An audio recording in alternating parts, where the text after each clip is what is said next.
here's another story. I forgot to bring this up yesterday, but I should have.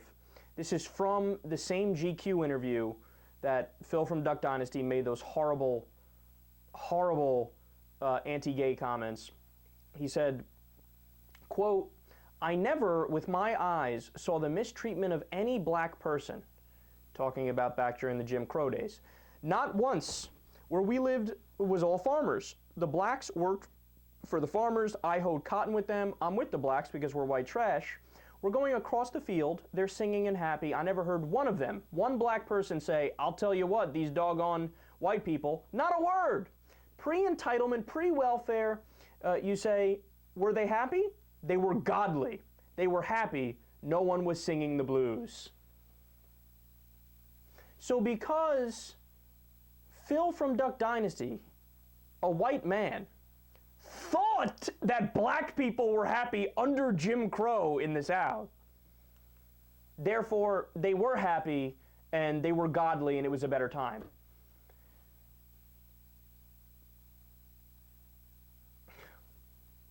You know, all I could say is black people disagree, and they're right to disagree. Because Jim Crow, they were literally second-class citizens.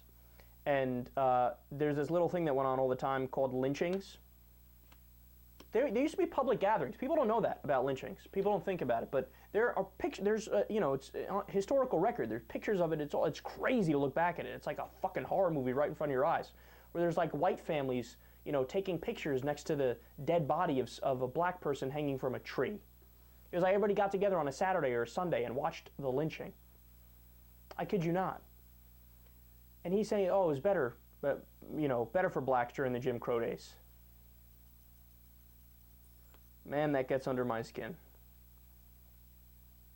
I mean, it speaks to the unseriousness of this guy. For a conservative, it's all about through my own two eyes. If X is right for me, and if I view something subjectively as X, then that's how it is. So only within that context and that mindset can somebody like Phil just casually say, well, it was better for blacks during Jim Crow. Why? Because everybody he saw on the field was smiling.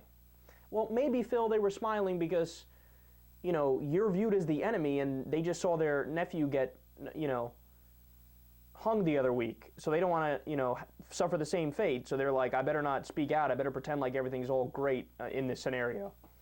I mean, the ignorance is overwhelming, is what it is.